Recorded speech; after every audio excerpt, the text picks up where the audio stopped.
Hi. There's nothing on my desk. Well, there's stuff in the periphery. I actually wasn't going to talk about anything specific in this room.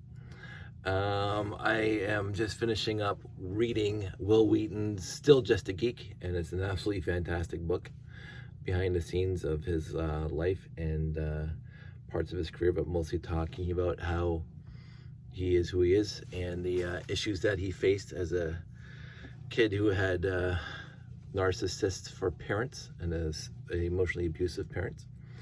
Thankfully, I did not grow up in that environment. Because, wow, I can't even imagine. I grew up in I mentioned it before, an absolutely fantastic environment. And my parents were really awesome. And again, with everybody, nobody's perfect, but my parents were second to none. What I wanted to talk about in relation to this room, my hobby, blah, blah, blah, is something I've said from the get-go. From the get-go. I have, and I should have pulled it out earlier, because I have to go find it. I'm not going to bother trying to find it. I showed it before. It's the brochure, the trademark copyright documentation, quote-unquote documentation that I got from the Lego company from way back in the day when I submitted the movie to Lego, and they sent the legal department after me. I I never ever was, oh, you Lego company for doing that. No, they have every right in the world to try to protect their trademark. My personal bane, and I think it can be best described now for me as the Sky Dome effect. A company is not going to tell a private citizen, a company is not going to tell a private citizen what to call something. And that is just due to, quote unquote, my freedom of speech. Not that we have freedom of speech in Canada, but we have freedom of expression, but that's a whole other story, and I'm not going to go into that. So Will Wheaton was mentioning in one of his little short stories about, he was giving a speech once, and he was using the idea of kind of free-form thought and pursuits and intellectual whatever, where free-form seems to be better. It's like the Linux versus Windows OS. Like Linux is open source, or Unix, whatever, it's Linux, is open source, and so a lot of people can contribute their ideas and make it better and more reliable.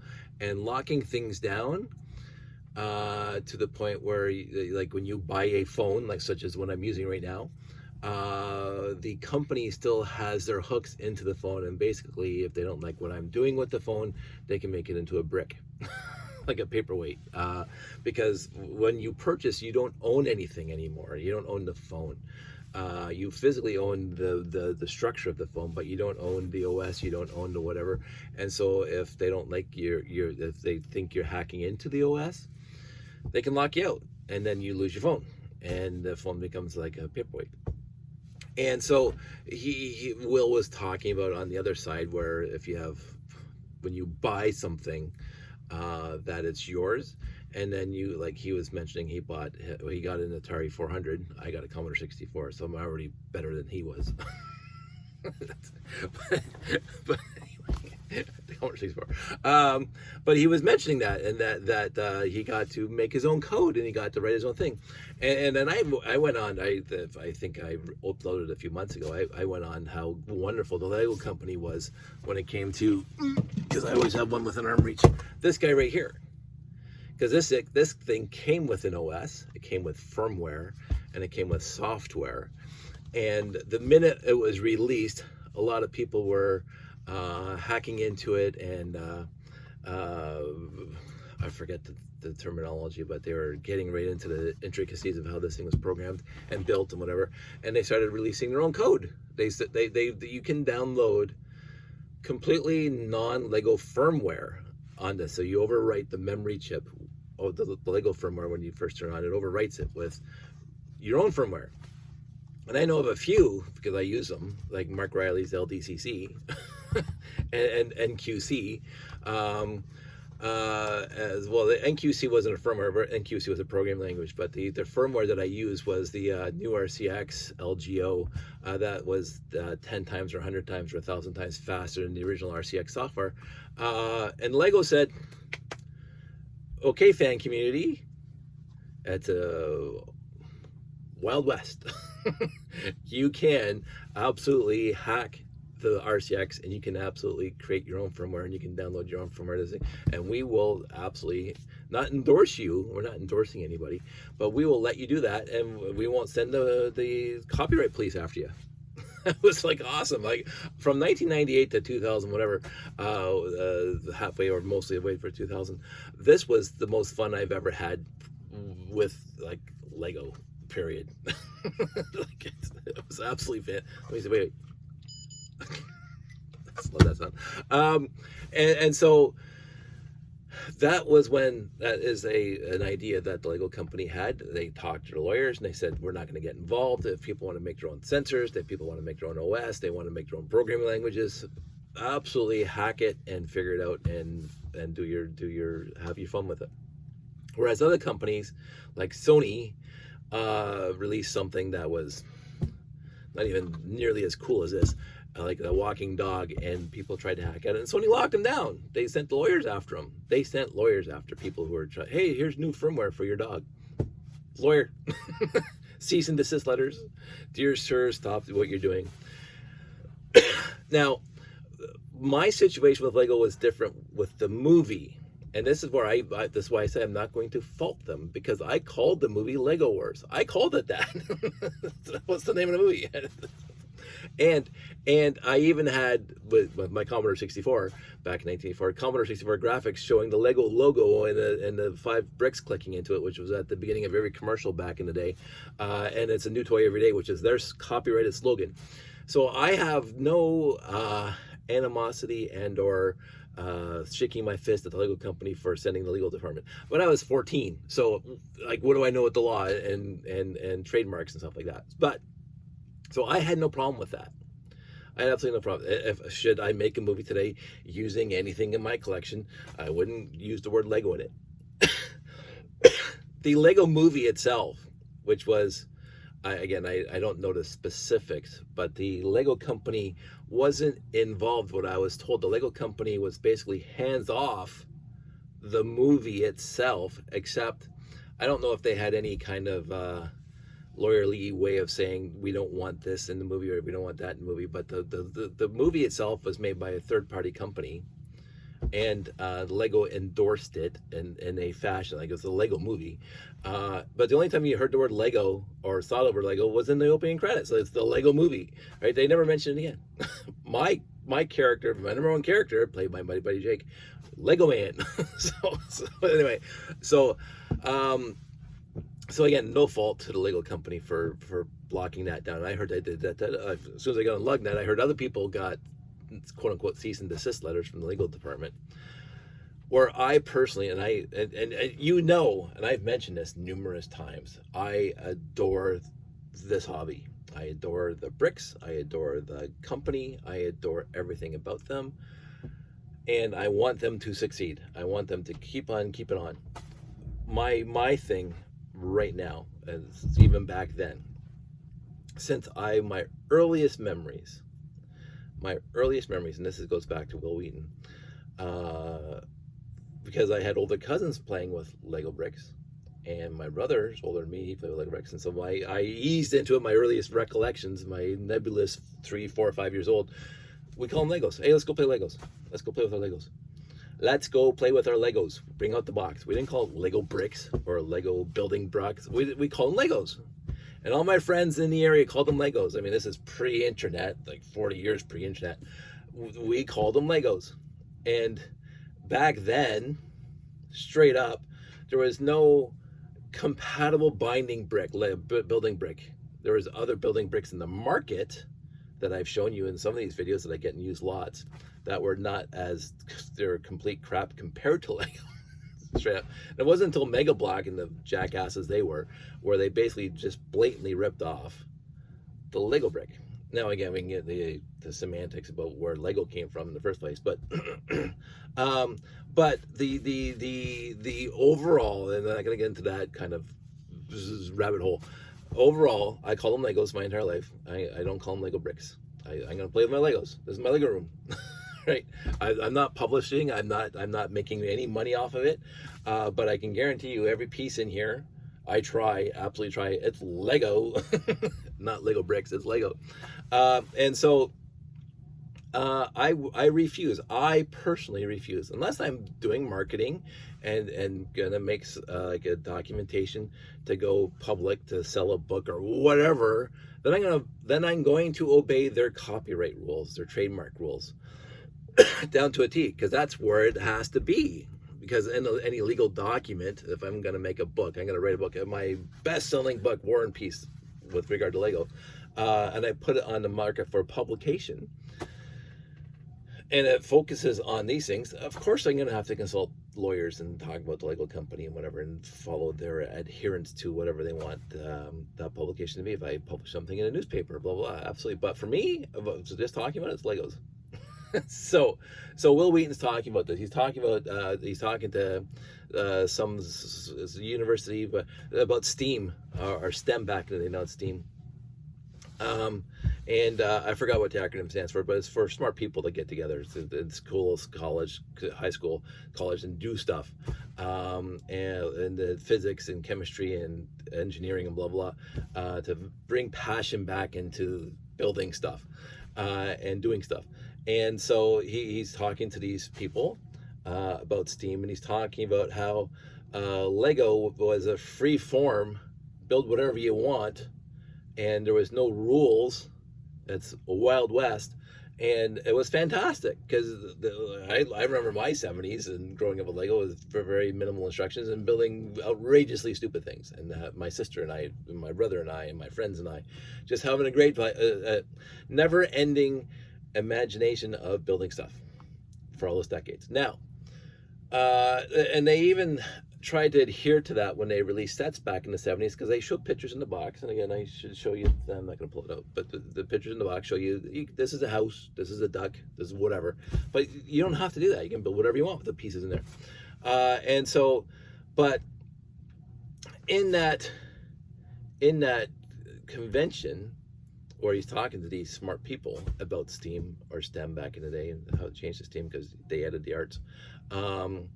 He mentioned that Lego fans contacted him and said, "You can't call them Legos. You can't call them Legos. Go screw yourself." This is my problem with toxic gatekeeping. I mean, this is such a small minutiae that it only pertains to us as Lego fans. But this is such a I can't handle fans. I can, because I just ignore them. But I dislike immensely. You know, I want to say a couple Klinger euphemisms from MASH. May 1,000 camel fleas infest your armpits.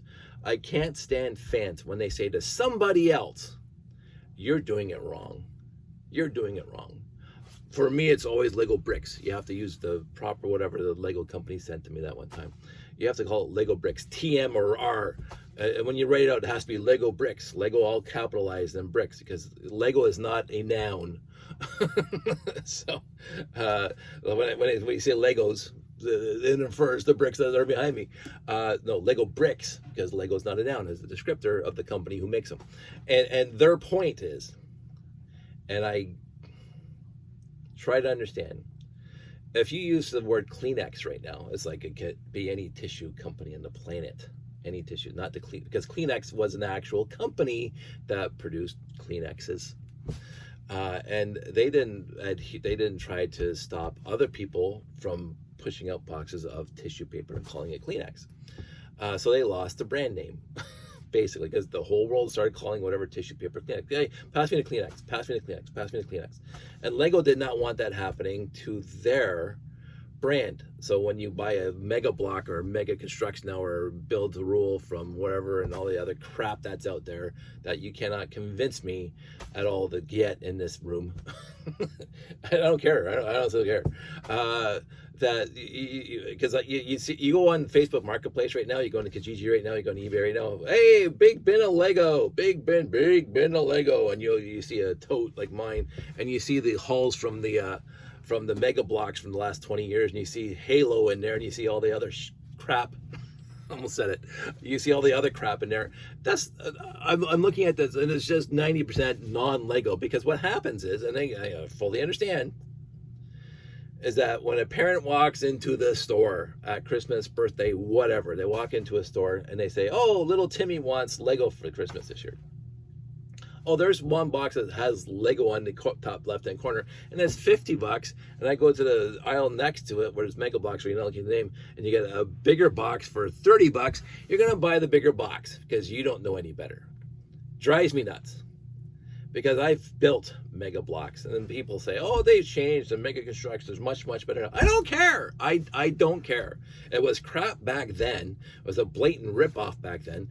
And now you got these Lupins and all these other companies there that, so the Lego company continuously produces sets, lots of them. And they have the pre-production where they plan, they design, blah, blah, blah, get the builders, the master builders, they build the set and they make the instructions, blah, blah.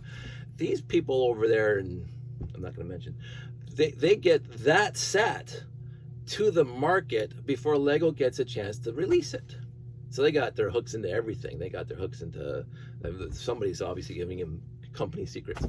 And it drives me nuts. Like, so I feel for the company. I feel for the Lego company in that way. But Lupin is not Lego. and they even make the logo look remarkably similar. Like going, oh, you rat, no good for nothings. And so on the one hand, I'm 100% endorsing Lego for going after these companies that are blatantly ripping them off. And I honestly don't understand. What boggles my mind, to just go off on this quick tangent, is that the Disney, for the last 100 plus years now, or however long it's been around, not 100 because it's 100th anniversary, seems to be able to get the law to change as they grow up, as they get older.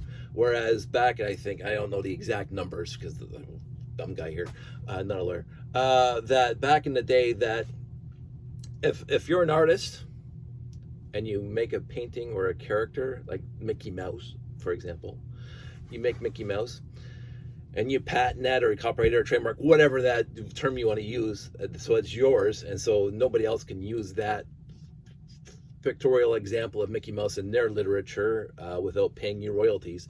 You got to keep that money coming in. You had the license fee for that, the license for that, for until the day you died, plus 25 years or something like that. I can't remember, something like that. That it was yours. But it seems as, Walt Disney passed away, or whoever invented this stuff passed away, it became 50 years. And I believe it's that 75 years now that the person who invented that or drew it for the first time and put the copyright on it, the royalties of that are still theirs until like 75 years after they passed away. And I'm going, really? And so Disney gets to get, you cannot draw Mickey Mouse and put it in a magazine and put it out there calling it Mickey Mouse, looks like Mickey Mouse, and put it in a magazine and not expect the Mickey Disney company to come and sue you for all your money. You can't do it. And yet the Lego company has blatant knockoffs of the sets they haven't even released yet on the market. And yet these companies get away with it. Like, it boggles my mind. It just, so I can understand the Lego company's frustration, and I feel for them. But there's nuance here. There's my version of nuance is the fact that I want them to pursue to the ends of the earth, and I'll even support them as best I can to go get these malcontents, these miscreants, these companies out there that are blatantly ripping them off. I want them to get them, because I want the Lego company to stay around. I want them to stay afloat. I want them to make the money off their efforts, off their labors. And so absolutely 100%. I'm on board 100%. Go get them and sue the pants off of them and they can't because of jurisdictions and whatever. I'm not going to get into that. But on the flip side, coming after, John and Joe me over to say, I'm going to go play my Legos this weekend. Oh, you can't call them Legos. And the fact that the fans themselves, the hardcore, and I never thought I was hardcore, but look at my room. Look what I do. I never thought I was hardcore, but I guess in a way I am hardcore. I never thought in my life that that I was doing it wrong by calling them Legos. And I still don't. I'm 55, and I remember the huge debates on LugNet about what to call this. And even, I believe, Todd and Suze had to work in closeness with the Lego company, because LugNet stands for Lego User Group. Lug Network. LugNet. And so they got permission from the Lego company for LugNet, and that because the L is for Lego. Because there's lugs all over the world, Lego user groups all over the world. We call ourselves Lego user groups, and the company signed off on that. So the company plays nice overall. They played nice with this guy. They played nice with the lugs. They give lugs. They used to give lugs special treatment. They still do in a way. I was never an ambassador. I never wanted to be. I'm not interested at all, because again, my run-in with the legal company, the legal part of Lego, I'm not interested. I don't care. I'm going to show up at shows. I'm going to put on the best shows I possibly can to privately represent my love of this hobby. And I'd never ever asked for a dime in return, ever. And I don't want to ask for a dime in return for my labors for putting on a show. I want to do shows. I like public days. I like working with the audience and talking to people and having stories and blah blah. So my expectation is I'm not making any money off of this, and I'm not making any money off of this at all. And even on my YouTube channel, but my YouTube channel is not just Lego, although 98% of it is Lego, and my hobby thereof. But if the Lego company comes at me, which they won't, because I'm not doing anything outside except I'm calling them Legos, and I'm going to continue to call them Legos, because again, company, I love you to the ends of the earth, but go screw yourself. You cannot tell me to not call them Legos. You can't. And just like the Rogers Communication Company cannot tell me that I can't call it the Sky Dome. First of all, I hate. This is a whole other tangent, but I really cannot stand to this day. And again, I don't really sleep over it. But a company cannot change the name of a landmark. They can't. In my opinion, they shouldn't be able to. There should have been a law. There should have been something on the books in the province or the country, or at least in Toronto, when Rogers bought the Sky Dome. The Sky Dome was named by the people, because it was the people's Sky Dome. There was a huge national, competition named the Sky Dome and designed the Sky Dome. I lived through it. I was actually going to submit something, and I didn't. That's all me. And so it was called the Sky Dome because the public named it the Sky Dome. And Rogers comes along, oh, it's the Rogers Center. Go screw yourselves. No, I have a huge bane on that specific point with the Rogers company. That they went in, even Paramount, the huge TV/movie making production, who probably could buy Rogers 100 times over, bought Canada's Wonderland. They bought Canada's Wonderland. They owned it for a hot minute. I don't know anymore, but they owned it, and they just called it Paramount's Canada's Wonderland. They left the name there. I would Rogers Sky Dome. Why not? But no, Rogers, whatever they call it now, Rogers Stadium, whatever, Rogers Center. Arrogant pricks.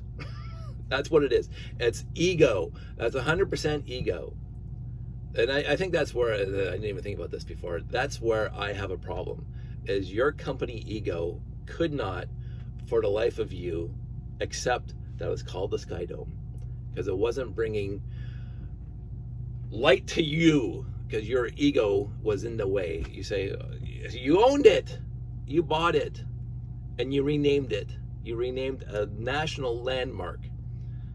It's just a building to you. It's just a piece of paper where you signed a big check and gave it to somebody and took it over. But to the people who went there and give you money, to them it was a Sky Dome, and to me it will always be the Sky Dome. And go screw yourself. Even though my internet, I better don't tell Rogers. My internet's through Rogers, and my TV stations are through Rogers. I can't stand that. I honestly can't. It doesn't bother me enough where I'm going to lose sleep, but it bothers me that conglomerations, that corporations, that faceless entities can buy something that was named by the people. It's like me going out to buy Mount Rushmore and call it Dave's Rock.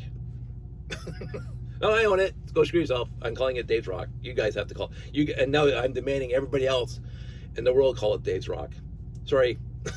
I got the money. Well, I don't, but if I did and I bought Mount Rushmore, no, I call it Dave's Rock with 4 faces on it. And I'm going to chisel mine beside him. No. It's like back in the day when you grew up in small towns like I did. Oh, just go, 5 doors past Mr. Smith's house and make a right, and you'll be there. And the people are, who's Mr. Smith? Right? Or go past Uncle Al's old orchard, because we named it. The people in the area know what we're talking about, but anybody else looking from the outside doesn't have a clue. But the Sky Dome's different than that, because the Sky Dome had big letters on the side of the building. It was people from the world knew about the Sky Dome because it was a big mega construction, blah blah blah. The CN Tower, it's still called the CN Tower. The CN company hasn't owned it in decades. The CN Tower has not been owned by CN for literally decades, and yet it's not called anything else but the CN Tower. And Rogers has to be so arrogant and self-centered that whatever they own, they have to put their stamp on it. This is Rogers. Yeah, I'm going to go watch the Blue Jays. I'm amazed you guys didn't call yourself the Rogers Blue Jays or the Rogers whatever else is playing there.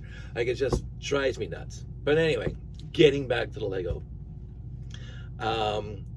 So Will Wheaton said in his speech to these smart people, hey, Legos are, he used it as an analogy for building big, huge things in a free-form area, a free-form idea, and look at the results. This is how things, a lot of the time, this is how really fantastic things get made. And then he finishes his speech, and then, so this is the annotated version of his speech now, because it's still Just a Geek, which he took the book Just a Geek and some other things that he's done, and he annotated them 10, 20, 30 years after the fact, because his life has changed since he originally wrote this stuff. And so he's annotating, and he's got all these little footnotes. Oh, this is where I am now. I have changed my mind, or I have grown on this idea, or this is my young me, and I can't believe how stupid I was to say something like that. And there's a lot of things in there where Will's constantly apologizing. Dude, you don't have to apologize. We were all young once, and we all said stupid stuff once or twice, or for me, 1,000,000 times. We've all said stupid stuff. And should we have known better? So on that tangent, even today, I saw a clip somewhere about Friends, this TV show, which is one of the biggest TV shows in the history of television. And the producer was saying, yes, we made some, when you look back at it, because it was filmed in the 90s, made in the 90s, that there are some huge now, what we consider very, very blatant, faux pas straight off the bat, but unsympathetic to people's plight. The LGBTQ community, jokes at their expense. And even back in the 90s, they said we should have realized it back then. But my whole point is, it happened in the 90s. It's like Archie Bunker happened in the 70s. It's like, you could not put Archie Bunker on TV during prime time today without riots happening. And I'm going, and with respect to Archie Bunker, that was satire to point that stuff out, the racism, the blatant racism, the bigotry. That was 100% satire. It wasn't like a reflection. Well, it was a reflection. It wasn't supposed to be like hey, this is what everybody should be doing. It wasn't like a textbook for what we should be saying or thinking. It was a satire to point out the bigotry and the racism that was alive and well in the 70s. because 1964 happened and everything's tickety boo. No. And so Archie Bunker was a complete reflection by Carl, the writer, to demonstrate that we have a lot of work ahead of us, because to some people Archie Bunker was your hero. Carroll O'Connor was you get people walking up to him all the time saying, "Oh, you're saying the right thing." He goes, "I'm not." This is the whole point of the show. I am not saying the right thing. You have to be more sympathetic, more understanding, more worldly wise, in understanding that it doesn't matter the color of your skin. It doesn't matter your accent. It doesn't matter what country you're born in. It doesn't matter. We're in America now, and we have to appreciate who we are, and we're going to be better for it. We're honest to God going to be better for it. I said this 100,000 times. I've met so many people from all over the world. It doesn't matter where they come from. If you're a prick, you're a prick. If you're great, you're great. I don't care what country, I don't care what your accent is. I don't care what your color is. First of all, I'm colorblind. So, but beyond that, I have loved everybody that has come into my life and presented themselves as good and decent people. Everything else is nothing. Everything else is nothing. And that was what Archie Bunker was doing, was showing, reflecting of the environment of the time, the society of the time, and saying, see this guy? And they made it as clear as possible why he was wrong, saying, thinking, doing what he was doing. And then the character evolved. That's what I loved about Archie Bunker. Now, again, I don't remember all the episodes. I honestly don't. They took on every single, in the 70s, every single, issue at the time. It was absolutely fantastic. It was a great show. And yet, right now, because people have no sense of nuance, no sense of fable, no sense of making a point via like the Twilight Zone, making a point to modern man, Star Trek, making a point of what we're going through by putting it in a TV show that sets it somewhere else and makes it a little less confrontational, in your face. And nobody gets that anymore. Nobody understands nuance, subtlety, and reflection, and ruminating on a story that makes you think, hey, you can see where he's coming from, and he's being a bigot, and you can see the impact, a negative impact, because they show it on the TV show. And then this is, maybe you should start thinking about it slightly differently, not 180-degree turnaround, like go exactly the opposite way, but just look at your words, your actions, how you interrelate with people, and how that affects people, and understand that words have power, because they do. We keep on saying sticks and stones, and understood, because the jackass neighbors next door, whatever. But the show was for that. And so this went on a huge tangent, but this is why the subtle, for me, my subtlety is, this is where I was going with this in the end.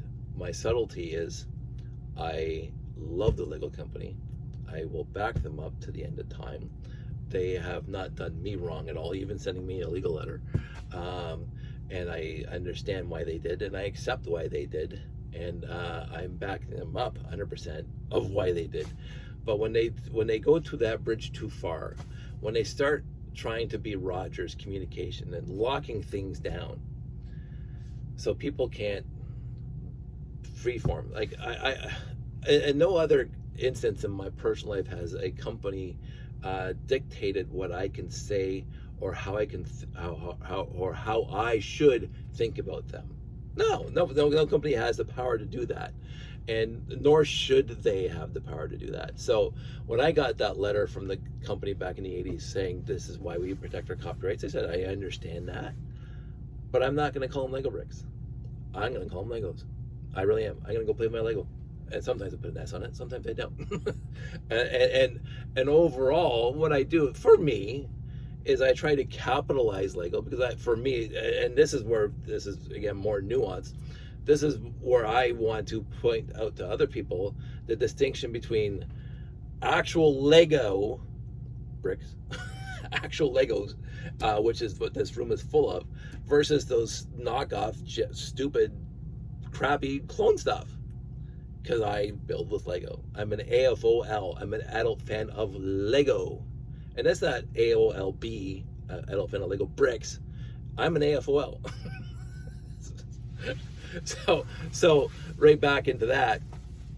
I'd like to think I'm a huge fan. Not as big as like a huge fan as my friend Jeff, who is I won't say lives or dies, but he is so, and I admire him for it. He gets down to his minutiae when bricks are coming out, when sets are coming out. He likes to study that. I used to be like with Star Trek. I couldn't wait till the next book came out, and I was doing all my research and when's the next movie coming out and when they're working on it. I don't do it anymore. I just wait. And that'll bring up one more point that I'm hopefully going to remember before the end of this video. But anyway, so Will Wheaton was pilloried. I can never say that word. He was lambasted.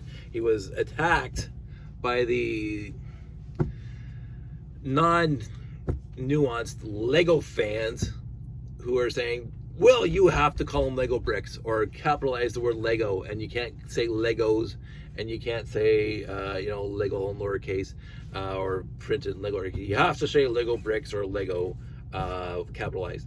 No, he does not. And I'm a fan, and I'll put my fandom against any fan out there. You can go screw yourself. If you're at the point in your life where you're telling other people how they should think of your chosen hobby, go screw yourself. Like, get out of the hobby. You're a negative. You're an albatross around the hobby's neck because you're a toxic fan. You're an absolute 100%. And I could absolutely write a dissertation on that. You're a toxic fan. When you start telling other people, I don't care if they're famous or not famous, when you start telling other people how they should think about your hobby, how they should talk about your hobby and your interest, go screw yourself. We'll say Legos all you want. I have for 55 years. And I'm a huge fan. I'm an absolute monstrous fan. I'm not, again, as big as most, but I've been a fan of the brick since I was my earliest memories. And I'm going to call them Legos. I'm honestly going to call them Legos. When I'm in a conversation with my friends, hey, I'm gonna go hang out in my Lego room. I'm going to go play with my Legos. I'm going to build something out of my Legos. That's what I'm going to do. And anybody who has a problem with that, I can't help you. If you're so lost in the woods now that you have to adhere to the Rogers super ego of we have to rename it and everybody else has to abide by our name of it. No, absolutely not. I refuse to. You haven't given me a actual, besides your ego, your narcissism, your ego, for me to call it anything else besides the Sky Dome, because I'm not going to call it anything else the Sky Dome. No, screw you. I'm honestly straight up. Because I don't like narcissists. I do not. As one of my only real true banes is narcissism, which we lived next to for 10 years. It's a detriment to civil society, period. It's a detriment to the making society better, period, because it's all about them. It really is. And I think overall, the Lego company has walked that line overall pretty well. But when the fans themselves start toting their water, carrying their water, and saying to other people such as Will Wheaton or anybody who says anybody else famous or whatever, I remember back in the days on Lugnet, I used to get messages saying, Dave, you said Legos. Go, what? Are you out of your tree? Yeah, I'm gonna make a whole post Legos all the way down. It's me kicking the can, or kicking the anthill, because that's ego. That's 100% ego. Now, if you're saying something ignorant, like I use the term, and I won't use it now because it's a stupid term now, but I used the term that when I was younger, and again, it's not LGBTQ, it's a different kind of term, but it's a term that was used to connote a section of people on the planet that had a medical something, and it was not a derogatory term back in the 70s. It was actually the technical term that they used in the medical papers back in the 70s, but it has come out since then that it's not a nice term to use anymore. And so I used it like 5 or 6 years ago and I post something, and I got immediately 100 people said, do you know how offensive that is? I'm going, How can that be? It's in the medical books. Like it's that term is in the medical books. And they said, well, look it up now. And I go, oh my goodness, absolutely, 100%. Never use that term again. I actually, and I talked about this before. And even the nuance of understanding when a word isn't referring to what people think it's referring to, and yet people think it's referring to that. And I have two examples in my own personal life. There was a politician, it's got to be 25 years ago now, at least 25 or 30 years ago now, a female politician that was elected.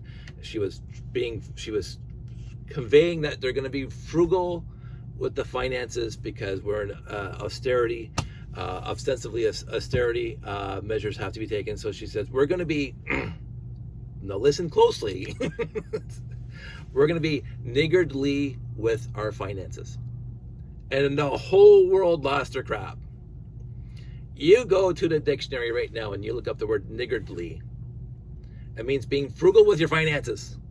It has nothing to do with anything else. It was a term coined in the 1600s. The idiom, the root of that word has nothing at all, nothing to do with anything racist at all. It had nothing to do with it. It's just what they called it. Being frugal with your finances, niggardly with your finances. I mean, you're not going to spend a lot of money. And yet, there's part of that word that is completely offensive. So I get it. But when she was raised in her small little town, we're going to be, with our finances. And so she used that in public speaking, and the world lost its crap. And I don't know if she got reelected because I didn't follow the story that far. But she got lambasted for that. For using that word. And so I don't use that word because I don't want that follow, even though that word has nothing to do with what they're talking about, what people get offended about. But I respect that there is that misinterpretation, and therefore I will not use that word. The other one I've used myself. I've used this word myself because when I was growing up, and it's an early spring morning, if you look up the word nippy, again, 1600, it's an old archaic word. It means a cool morning, slightly frosty morning, nippy. There's a nip in the air. Has nothing to do with anything else. Nothing to do with peoples or nationalities or ethnicities. It's nothing to do with that. It says 1600 to 1670. It's a euphemism for a cool breeze in the air. And I used that once. and I was actually called on it. And then going, it means it's cold today. And that's what it means. It means it's cold this morning. But now that I'm older, I didn't even see it. I didn't even see it. So even though the word itself has nothing to do with anything else besides what the actual word meaning is, I don't like using that word anymore. So those are two prime examples of where I say, sure, yes, this word has nothing to do with anything else, but some people get offended, and so people get offended by everything. I get it, yes, they do, but in this context, in this nuance, in this context, there's 100 other words I could use. So why would I focus on using that word? So yeah, it's cool this morning. Yeah, it's a little cold this morning. Cold's a perfectly acceptable word. So it doesn't have the quaintness, but then again, quaint shouldn't be a reason to still use a word that's going to offend other people, even though there's no basis for offense in that context, because I can do something else. People getting offended when they shouldn't be offended happens all the time these days, and we call them Karens, we call them whatever else like that. And again, I don't like to use the word Karen because I have 5 friends named Karen, and they're all awesome. And they don't do that. It's like, really, like these people are being ignorant, and now we're using a name that there's so many Karens in the world that are being inundated. Hey, there's a Karen, bah! Like that's impacting them, right? It's like, so I don't use it. I don't. Oh, that girl's going all Karen. No, I don't do that, because if somebody's being an ignorant prick and going completely off the rails, then that's what they're doing. They're an ignorant prick going completely off the rails. I can use that instead of using, hey, they're being a Karen. It's such a cute little thing to call it. No, it's not. It's not cute for the Karens of the world the actual Karens of the world who have to put up with this now. I feel bad for them, and I'm hoping in 20 years it'll just become passe and nobody will do it anymore. But every day I go on TikTok, oh, here's a Karen at the airport. Oh, here's a Karen at a restaurant. Oh, here's a Karen. And I click next. I'm not even going to bother watching it because you know what's going to happen. Some person is just going to go right off the rails and get their, you know, hey, you shouldn't call it the Rogers Center. You should call it the Skydome. Oh, wait a minute. I can joke. So there's subtlety, there's nuance, there's appreciation, and there's overreaching. There's a whole bunch here that I have overall have thought about, ruminated, pontificated on for a very, very long time, even prior to Lugnet, about namings and what we say and how we act and how we, you know, how we handle this hobby, because this hobby was my hobby far before the internet showed up. Like, yes, my collection is far huger now because of the internet. That's what I like. But again, I had an extensive collection pre-internet, pre-1990, whatever. I think I built the homepage for my university back in 1993 is when I really got onto the internet. But I had even back then, I've told you, I had an extensive collection. No, it's, you know, 15 times bigger. I don't know. It's slowing down, by the way, because there's less things I want. But anyways, 44 minutes talking about this stuff. I want to convey that there's subtlety, there's nuance, there's appreciation, there's a line that you can walk, and everything. And I think the subtlety and nuance has been lost a lot in the last couple decades, where everything has to be in your face. Everything has to be black or white. Everything has to be on or off, or good or bad. And there's no nuance anymore. There's a lack of appreciation for other than me, other than my likes, other than my wants and desires. There's a lack of appreciation from people to other people of what they're going through, and so we do tend to focus on the immediates of today, like the LGBTQ community, which is necessary because we have to make up for the decades and centuries of ignoring and or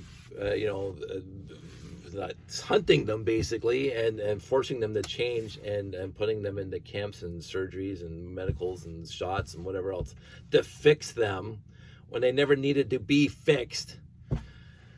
And so what I like to say is that I believe everything has to be taken with nuance. There are some times when being in your face is appropriate. I think there's far too many things right now where people are in somebody else's face about what they're doing. Again, for example, that politician who used that word, and for me who used the word I talked about.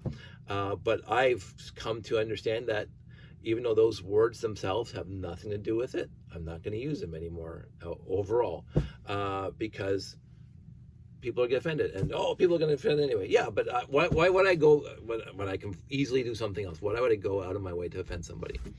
And so, especially people who have been systematically put down for generations.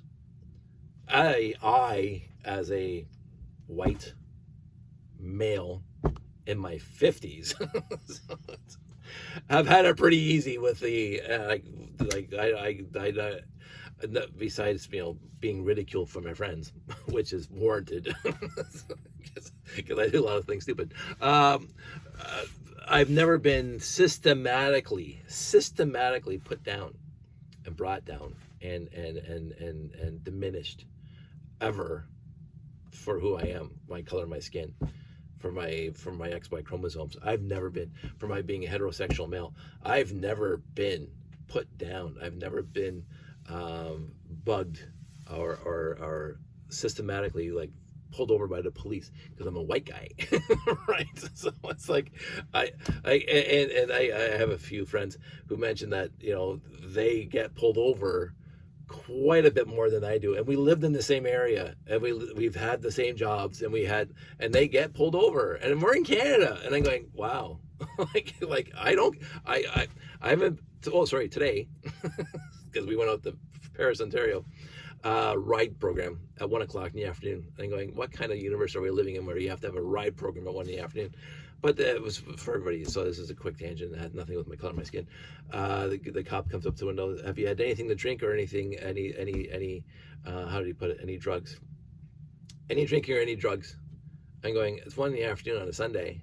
He goes, you wouldn't believe it. I go, obviously I wouldn't, because I couldn't believe it. There's a ride program at 1 in the afternoon on a Sunday. The world sucks. So it's like, oh my God. So anyway, I've been talking for far too long again about all this stuff. In the end, I do want the takeaways to be, I am 100% the way my nuances. I'm 100% on board with the Lego company and what they should be doing and are doing. But I do not like, for myself, what I feel sometimes is their overreach. But it happens in all the companies. And sometimes they walked it perfectly. They made the absolutely 100% correct decision properly. And again, I'm going to finish this off by saying, it was back in 1984 when they made the movie and they sent me to the legal department. It was at the beginning of Lugnet and everything else, where they were feeling their way and trying to understand how the fans, and it's such a huge fan base for their product. So I don't believe now the actual Lego company, don't quote me on this because I don't know for sure. But I don't think, because there's a million YouTube channels out there. There are just YouTubes and TikToks and Instagrams and blah, blah, blah. And people have the word Lego in their name. My Instagram is Lego Dave K. I think it's my Instagram. I don't pay attention. My wife does my Instagram. So, Lego Dave K. I think that's my TikTok as well. They don't, oh, you can't use the word Lego in your name. At the beginning, you could not. I remember Lego would not, because I never did. But Lego, if you had a YouTube channel or whatever that had the word Lego in it, they didn't like that. I remember that. I remember that. But now, all bets are off. So I think they have come, again, just like this guy, they have come to the point where either they just gave up or they realized that we overall, it's not the name, they're not putting Lego in somebody's name that it's going to be a judgment to their company. It's going to be if they're doing something illegal or inappropriate with their product that they should, and I think that's what they do. And so knock yourselves out. And if somebody's got like a Lego channel and they're doing alternate bricks, we could talk about that kind of nuance. I'm not. I will never ever. Except to tell you how crappy all the alternate bricks are. Some of my friends, very few of my friends, are a fan of all building block kits. Not me. I am not. I am an AFOL, period. End of story. Like I have not seen anything from any other company that made me, I wish Lego would make that. Like, not even the Enterprise that was done in Mega Block back in the day, 1701-D, I thought it looked like crap. I really did. And I said Lego should just absolutely do that and just kick their pants by designing something better. But they haven't. But anyway, that's enough of all that. I've talked, again, far too long to make content. So I'm going to go upstairs. You guys all stay safe. Take care. I know this was a bit of a screed, a bit of a whole tangent fest about trademarks and copyrights and words and nuance and subtlety and blah, blah, blah. I've thought about this long and hard, and I should have actually kind of scripted it out so it would have been a lot more clear. But in the end, I am a huge supporter of the company, and I want them to succeed. And I don't believe now that they're good. They did the same thing. They're doing the same thing now. They're not doing the same thing now they did back then, which was to lock down how people actually call their product. As long as I call it Legos, and it is Legos, I don't think they care. Because it annoys me when I look into the want ads and there's a bit of Legos, and I look at it and I'm going, oh, I see Halo. Oh, I see this crappy sailing ships that Mega Block put out 15 years ago. I see the crappy base plates, the ugly looking things. And I'm going, dudes, like I blocked the seller because, again, I don't want to send them an email because I'm not here to babysit the internet. It's just not going to work. I just blocked the seller. If you want to say that's Legos, I'm not gonna be around to even see it. So anyway, that's it. That's all. I'll talk to you guys soon.